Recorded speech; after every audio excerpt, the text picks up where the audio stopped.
بڑی بڑی یلغاریں ہیں اہل بیت علیہ السلام کے مکتب کے خلاف، اور دنیا اس بات کو سمجھ رہی ہے کہ اگر ان کو خطرہ ہے تو اہل بیت علیہ السلام کے ماننے والوں ہی سے خطرہ ہے۔ کس لحاظ سے؟ فکری لحاظ سے، کیونکہ دو دنیا کے اندر نظام اس وقت رائج ہو رہے ہیں، اور ایک ہے اہل بیت علیہ السلام کے ماننے والوں کا نظام، جن کے پاس ہر چیز کا جواب ہے، جن کے پاس علم ہے، جن کے پاس معرفت کی بات ہے، اور اس کے مقابلے میں ایک تکفیریت کا نظام آ رہا ہے۔ اسلام کا دشمن جو ہے وہ چاہتا ہے کہ تکفیری نظام کو تقویت کی جائے، ان کو رائج کیا جائے تاکہ لوگ اسلام سے دور ہو جائیں۔ دشمن کبھی نہیں چاہے گا کہ حقیقی چہرہ اسلام کا لوگوں کے سامنے آئے۔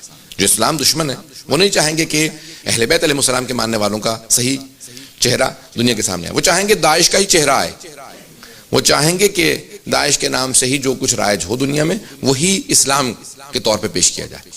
تو اس وقت ہمارا آج سب سے بڑا فریضہ یہ ہے کہ ہم اہل بیت علیہ السلام کی صحیح تعلیمات کو دنیا کے سامنے پیش کریں، حقیقی تعلیمات کو پیش کریں، محمد وآل محمد علیہ السلام کی حقیقی تعلیمات کو، قرآن کی اہل بیت کی تعلیمات کو۔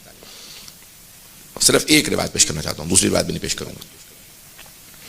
امام معصوم فرماتے ہیں جب آخری زمانے میں تم حالات کو دیکھو تو اس وقت صرف دو کیمپ ہوں گے، دو خیمے ہوں گے نصب۔ ایک امام مہدی علیہ السلام کا خیمہ ہوگا، اللہم صلی اللہ علیہ، اور دوسرا ان کے مخالفین کا خیمہ ہوگا۔ بس صرف دو خیمے ہوں گے، اور لوگ انتظار میں ہوں گے کہ امام کا ظہور کب ہوگا، ہم ان کا ساتھ دیں۔ امام کا کب ظہور ہوگا، ہم ان کا ساتھ دیں۔ عزیزان گرامی، آج ساری دنیا تشنا ہے، پیاسی ہے تعلیمات اہل بیت علیہ السلام کے لیے، اور لوگ سب کے سب امام زمانہ کے منتظر ہیں۔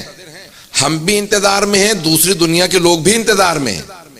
ہاں، دجال کے بھی انتظار میں بہت سے لوگ ہیں، لیکن بے انتہا آج عیسائی، بہت سے غیر مسلم 12ویں امام السلام کے انتظار میں ہیں۔ جب ظہور ہوگا بہت سے ہم میں سے بھی بہت سے لوگوں سے پہلے امام کی بارگاہ میں پہنچ جائیں گے۔ ہاں، اس کو میں یقین سے پیش کر رہا ہوں۔ ہمارے بھی بہت سے اہل بیت علیہ السلام کے ماننے والوں سے تیزی سے لوگ پہنچیں گے، کیونکہ وہ انتظار میں ہیں کہ ہمیں کوئی حقانیت کی طرف دعوت دے، ہم اسے قبول کریں اور اس کی پیروی کریں، لیکن ان کو آج تک کوئی نظر نہیں آ رہا، کوئی مل نہیں رہا، اور ہم لوگوں نے پہنچایا نہیں ہے پیغام۔ تو اس لیے لوگ جیسے ہی حدیث میں ہے کہ بہت سے لوگ 12ویں امام کو دیکھیں گے اور ایمان لے آئیں گے، صرف دیکھیں گے اور ایمان لے آئیں گے، اور اکثر لوگ کہیں گے اس کا چہرہ بتا رہا ہے کہ یہ جو کچھ کہہ رہا ہے وہ عقل کے عین مطابق ہے، اس کے چہرے پہ عصمت ہے۔ لوگ دیکھیں گے صرف۔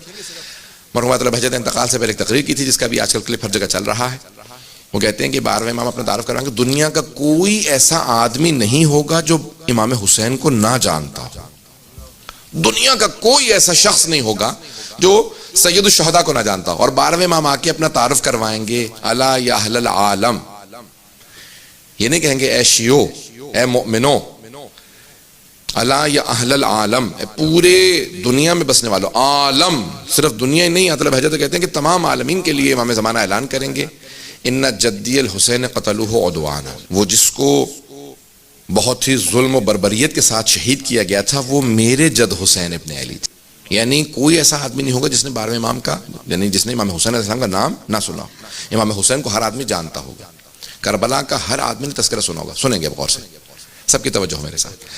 کہا سید الشہداء کو سب جانتے ہوں گے، اور 12ویں امام اپنا تعارف جناب ختم مرتبہ سے، جناب امیر سے، جناب سیدہ سے، امام حسن سے نہیں، بلکہ 12ویں امام اپنا تعارف امام حسین سے کروائیں گے کہ ہر آدمی امام حسین کو جانتا ہوگا اور یہ جانتا ہوگا کہ وہ مظلوم ہے۔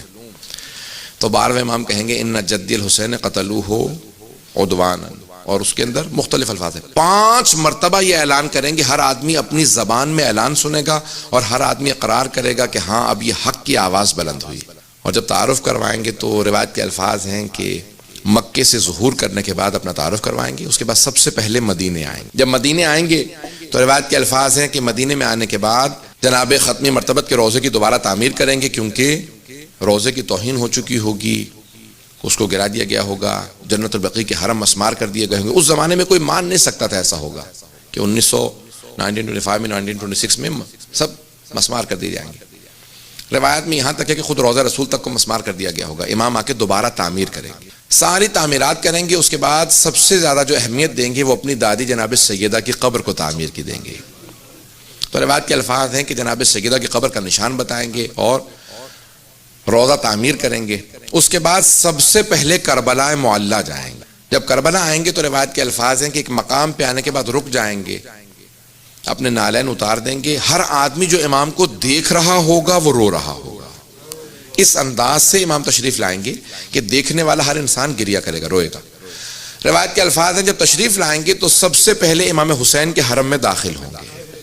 جب حرم میں داخل ہوں گے تو روایت کے الفاظ یہ ہیں کہ آپ سیدھے ذریعہ مقدس کی طرف جائیں گے, اور جب ذریعہ مقدس پہ آئیں گے تو ذریعہ کے دروازے اعجاز سے خود بخود کھلنے لگیں گے. جب سارے دروازے کھل جائیں گے تو امام ذریعہ مقدس میں داخل ہوں گے, اور روایت کے الفاظ ہیں کہ اپنے دونوں ہاتھوں کو قبر مطہر کے اندر ڈالیں گے. ایک مرتبہ قبر مطہر میں دونوں ہاتھ اندر ڈالیں گے اور قبر مطہر سے ایک ننھا سا لاشا اٹھائیں گے. روایت کے الفاظ ہیں کہ 12ویں امام علیہ السلام جناب سید الشہداء کی قبر میں ہاتھ ڈال کے ایک ننھا سا لاشا اٹھائیں گے, اور اس لاشے کو اٹھانے کے بعد تمام مومنین کو دکھائیں گے اور ایک سوال کریں گے, رو کے ایک سوال کریں گے, مجھے بتاؤ اس بچے کا کیا جرم تھا, اس بچے کو کس جرم میں مارا گیا تھا. 12ویں امام علیہ السلام جناب علیہ السلام کا لاشا دکھا کے سوال کریں گے, کہیں گے بتاؤ اس بچے کو کس جرم میں مارا گیا تھا. پھر بہت زور سے سینے سے لگائیں گے, پیار کریں گے, کہیں گے کہ میرے جد نے اپنے بچے کو خود دفنایا تھا. اور پھر بھی لوگوں نے تیروں سے اس لاشے کو نکالا.